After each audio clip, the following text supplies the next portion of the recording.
sujet un peu technique, mais en tout cas très important avec la jeune étudiante en première année cycle ingénieur Maïssa Benmrad. Ce n'est pas la première fois qu'elle vient à RTCI, particulièrement au Studio 1. La dernière fois, Maïssa, vous êtes venu nous parler des cyberattaques basées sur l'ingénierie sociale. Cette fois-ci, vous avez traité dans un article auquel vous avez collaboré avec vos autres collègues de la cryptographie quantique, une révolution dans la sécurité des données. Tout d'abord, bonjour Maïssa. Bonjour Monsieur Mandel, merci beaucoup pour l'invitation. Toujours aussi ravi de passer sur les ondes de RTCI, dont je salue figurez-vous. dont je salue les auditeurs et auditrices. Voilà, qui sont tout oui, et vous allez nous expliquer d'abord qu'est-ce qu'on appelle cryptographie quantique et quel lien a-t-elle avec la cybersécurité? Alors, la cryptographie quantique est un domaine de la cybersécurité en pleine expansion qui promet de révolutionner la manière dont nous protégeons nos informations personnelles et sensibles. Ce qu'il faut savoir, c'est que la cybersécurité moderne repose sur des algorithmes de chiffrement classiques comme RSA et AES pour garantir la confidentialité et l'intégrité des communications. Oui. Cependant, avec l'émergence des ordinateurs quantiques, ces méthodes deviennent vulnérables parce que les ordinateurs quantiques sont extrêmement puissants et ils reposent sur les principes de la mécanique quantique. L'algorithme quantique de Shor, par exemple, est capable de casser RSA en un temps record puisqu'il permet de factoriser de grands entiers rapidement, une tâche plutôt difficile pour les ordinateurs classiques et sur laquelle repose l'algorithme RSA. À ce jour, la seule technique de chiffrement qui garantit une confidentialité absolue et le chiffrement à masque jetable. Donc, mais son principal inconvénient est qu'il exige une clé aussi longue que le message à transmettre. C'est pour ça qu'il est plutôt compliqué à utiliser à grande échelle. La cryptographie quantique apporte une réponse à ce défi grâce à la distribution de clés quantiques. Oui. Fondée sur les lois de la mécanique quantique, cette technique permet d'échanger des clés secrètes avec une sécurité inconditionnelle. Oui, c'est vraiment l'objectif, cette histoire de sécurité inconditionnelle. Mais quels sont les protocoles de distribution quantique des clés QKD? Oui. En pratique, tous les protocoles de cryptographie quantique utilisent les photons comme vecteurs d'information. Alors, les photons, c'est quoi? Pour un peu expliquer à nos auditrices. Donc, le photon, c'est un quantum d'énergie. On associe généralement les photons à la lumière. C'est ça. On parle de photons, on parle de protons aussi, si je ne me trompe pas. Mais c'est autre chose. Oui. Donc on les utilise comme vecteurs d'information car ils sont relativement faciles à produire. C'est ça, voilà. Oui, faciles à manipuler et ils voyagent rapidement dans les fibres optiques tout en subissant peu d'atténuation. Ils sont pas modifiés, quoi. Ouais. Historiquement, le premier protocole à avoir été imaginé et implémenté est le protocole BB84 qui n'utilise... Ils l'ont intitulé BB84. Oui, c'est ça. Qui n'utilise que des polarisations linéaires. Alors elles peuvent se représenter comme des directions de vibration perpendiculaires à la direction de propagation du photon. Et à cause du principe d'incertitude d'Heisenberg qui stipule qu'on ne peut pas mesurer avec précision deux propriétés complémentaires d'une même particule en même temps, on ne peut mesurer qu'une seule base de polarisation à la fois, ce qui empêche un espion de copier l'information. Ce qui est une bonne chose. Oui. Et toute tentative de mesure d'un photon va perturber son état, ce qui rend toute interception détectable. Très bien. Un autre protocole aussi se présente en 2002, dit GG. Ah, déjà, hein. Oui, GG02. Et il repose sur les variables continues en cryptographie quantique. Contrairement au protocole basé sur les propriétés de photons individuels, il exploite ce qu'on appelle les quadratures du champ électrique, et qui sont des mesures spécifiques de la lumière qui permettent de coder les informations.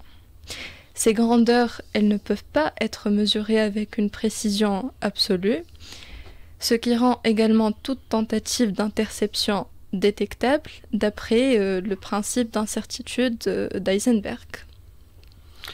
Oui, alors tout ça c'est bien beau, mais concrètement, quelles sont les applications pratiques et les avancées dans ce domaine? Alors, il existe déjà de nombreux développements dans le domaine de la cryptographie, oui, de la cryptographie quantique, pour être plus précis. C'est ça? Certaines entreprises et institutions développent des infrastructures capables de transmettre les données chiffrées via des réseaux quantiques. C'est le cas notamment du réseau quantique chinois Missus, qui a d'ailleurs été le premier satellite quantique. Ils sont déjà précurseurs, les Chinois. Hein. Oui, dont l'objectif principal est d'expérimenter la distribution de clés quantiques et la téléportation quantique sur de longues distances. On parle aussi du réseau quantique européen, OpenQKD, financé par l'Union européenne. Ça plutôt c'est l'Europe, hein? Oui. À part la Chine, il y a l'Europe aussi. Et il y a les États-Unis aussi. Alors OpenQKD qui vise à préparer l'infrastructure de l'Internet quantique en testant la cryptographie quantique dans des scénarios concrets, dans des banques, des hôpitaux, dans les grandes institutions qui sont concernées, surtout les hôpitaux, les banques, oui. Dans les télécommunications. Télécommunications, bien sûr, particulièrement. On retrouve aussi la NASA et d'autres agences. Bien sûr, on ne parle pas uniquement de la Chine et de l'Europe, mais bien évidemment des États-Unis, qui eux sont également assez avancés. Alors, la NASA teste la cryptographie quantique pour les communications satellitaires pour sécuriser davantage les communications spatiales. Et la plupart de ces approches sont résistantes aux attaques quantiques, mais fonctionnent sur des ordinateurs classiques. Oui. Les entreprises et gouvernements se préparent donc dès maintenant pour éviter une crise de cybersécurité lorsque les ordinateurs quantiques atteindront leur plein potentiel. Donc c'est ça, en fait, c'est un risque ou c'est un enjeu, Maïssa, c'est... Oui, il faut se préparer, il faut bien se préparer. Il faut bien se préparer. Et là, alors c'est l'objet de ma prochaine question. En somme, quel avenir pour la cryptographie quantique?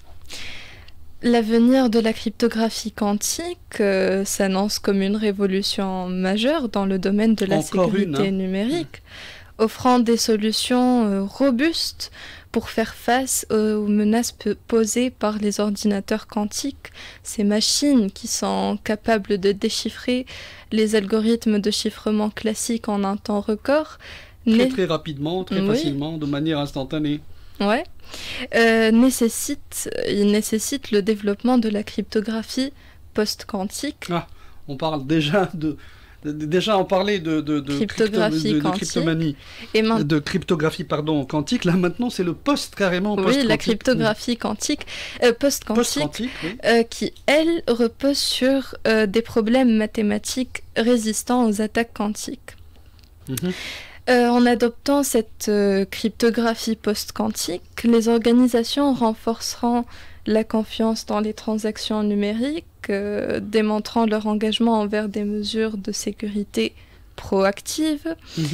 Et puis l'adoption généralisée de ces algorithmes, encouragée par des initiatives comme celle du NIST, favorisera l'établissement de normes mondiales promouvant l'interopérabilité et la conformité aux cadres de sécurité internationaux. Alors, derrière tout ça, Maïssa, il y a des défis et des limites de Bien la évidemment. cryptographie quantique, hein. Oui. Malgré ses promesses, la cryptographie quantique fait face à plusieurs défis. Mhm. On Est-ce cite, qu'on peut en savoir quelques-uns? oui, on cite la mise en œuvre pratique. Mhm. Les systèmes quantiques sont extrêmement sensibles aux perturbations environnementales, ce qui complique la réalisation des canaux quantiques stables et fiables sur de longues distances. Des phénomènes tels que la perte de photons peuvent altérer la transmission des informations, nécessitant des équipements sophistiqués pour assurer une communication sécurisée. Mhm. Prenant les expériences sur le réseau MISUS à titre chinois, le réseau oui, chinois. le réseau quantique chinois. En effet, Qu'est-ce on qu'on a a pu observer? on a pu observer que la transmission sur de longues distances entraînait une diminution significative du signal. On cite aussi... Donc il y a des petits soucis quand il s'agit de distances très importantes. Oui, tout à fait. On cite aussi les vulnérabilités aux attaques. Bien que la théorie quantique offre une sécurité robuste, Oui, c'est ce qu'on dit, c'est ce qu'on Les- affirme de toute façon. oui, Mhm. les implémentations pratiques, elles, peuvent présenter des failles exploitables. Des attaques par canal auxiliaire comme les attaques par canal latéral ou par cheval de Troie. Oui, fameux Peuvent- cheval de Troie. Mhm. Oui, l'attaquant va envoyer de la lumière dans les canaux quantiques pour essayer de voler les informations. Oui.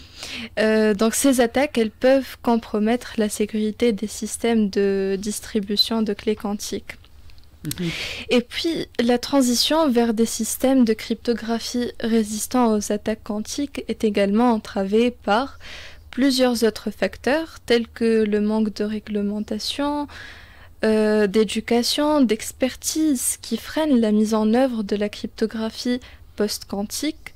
De nombreuses organisations ne disposent pas des compétences nécessaires pour Ah, il intégrer y a un problème de compétence, hein. bien évidemment, ces nouvelles technologies, d'intégrer ces nouvelles technologies et l'absence de normes cohérentes complique davantage. C'est-à-dire quand les normes sont un peu dispersées et qu'elles ne se rejoignent pas, qu'elles ne sont pas tout à fait homogènes, là aussi c'est une limite. Oui, tout Mhm. à fait. Voilà, ça complique la transition pour assurer la sécurité des données à l'ère quantique. Très bien, alors bon, il y a des enjeux, il y a des défis, il y a des avantages. Quelles conclusions, Maïssa Belmrad, peut-on tirer à propos de la cryptographie quantique? Alors, bien que la cryptographie quantique suscite l'intérêt des investisseurs parce qu'elle offre des perspectives révolutionnaires pour la sécurisation des communications, les défis qui l'accompagnent doivent être pris en considération, en l'occurrence l'accessibilité pour les pays en développement où les ressources pour adopter ces nouvelles technologies restent limitées. Très bien, alors je crois que c'est une belle conclusion. Il faut juste signaler que cet article, il s'agit d'un article là, Oui. c'est le contenu quasiment d'un article que vous avez fait publier, vous et avec vos collègues. Oui, Et c'est un article qui est scientifiquement validé par quelqu'un, je pense. oui, par une experte en cryptographie. Voilà, c'est-à-dire que tout ce que vous a raconté Maïssa Benbrad, il faut le prendre au sérieux. Et nous remercions également vos autres collègues, si vous voulez bien les citer. Hein, il y a Tahar Oui, bien Charad, sûr.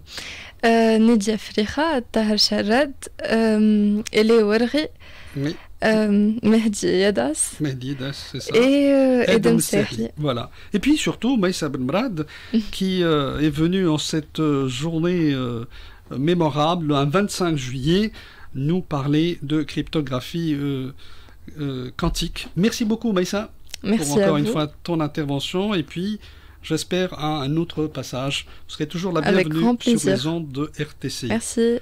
8h50, voilà, il nous reste une bonne dizaine de minutes à passer ensemble. Bah, ça sera encore en musique.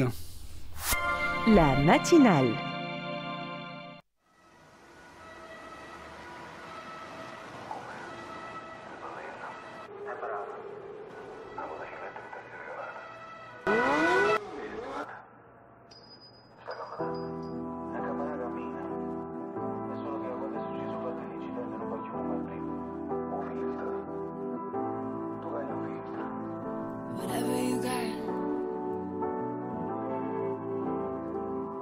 whatever I want. Turn me up now. Pick me up now. Da da da da da.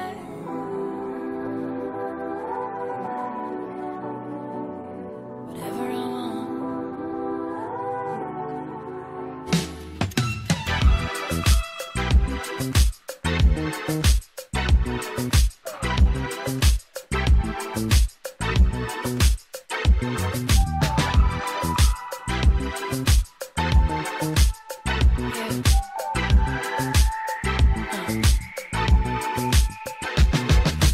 Habits are the hardest ones to change. I don't even need to know your name. All you gotta do is not let me down, down, down. I'm waiting right now. Can't you see I'm calling out? You don't know what to do. And innocence, it's got nothing to do with you. Father, mother judging me like nothing's new. I don't care, I don't curse. Need a little bit of you in my life. Get away from me in my mind. You can go ahead and waste all my time. Need a little bit of you in my life. If I'm using you, then it's my own crime. I just wanna get away from my mind. You can go ahead and waste all my time. Need a little bit of you in my life. Whatever you got, whatever I want, yeah. Whatever you got, just give it to me now. Whatever you got, I'm down to take it all, yeah. Whatever you got, just give it to me now. They say that I wake up and I fuck up, 'cause I get down and I need love, but I need more. And I got drunk and I go back, but I got time just to waste time, yeah. Little bits of such a trick, yeah, yeah. Fuck around and get it tonight. I told you so. 'Cause need a little bit of you in my life. Get away from me in my mind. You can go ahead and waste all my time. Need a little bit of you in my life. If I'm using you, then it's my own crime. I just wanna get away from my mind. You can go ahead and waste all my time. Need a little bit of you in my life, yeah. Whatever I want, yeah. Whatever you got, just give it to me now. Whatever you got, I'm down to take it all. Whatever you got, just give it to me now. Give it to me now. Yeah, I don't wanna FaceTime, yeah. You keep giving me the same line, yeah. Tonight you gotta break me, yeah. Yeah, go ahead and take me, 'cause I want mine and I get mine, yeah. I don't care if it's just one time, yeah. Fuck around until the sunrise, yeah. I told you so. I said, yeah, whatever I want, yeah. Whatever you got, I'm down, down, down, da down, da down, down. Whatever you got, just give it to me now. Yeah, yeah. Whatever you got, whatever, whatever, yeah, yeah. Whatever you got, yeah. I'm down, I'm down, I'm down, I'm down, yeah. You don't have to worry, 'cause I told you that I take the blame. Yeah, I told you so, yeah. Whatever You Got, c'était la chanteuse Naya Bertino qui est née au Massachusetts, qui est une autrice, compositrice, interprète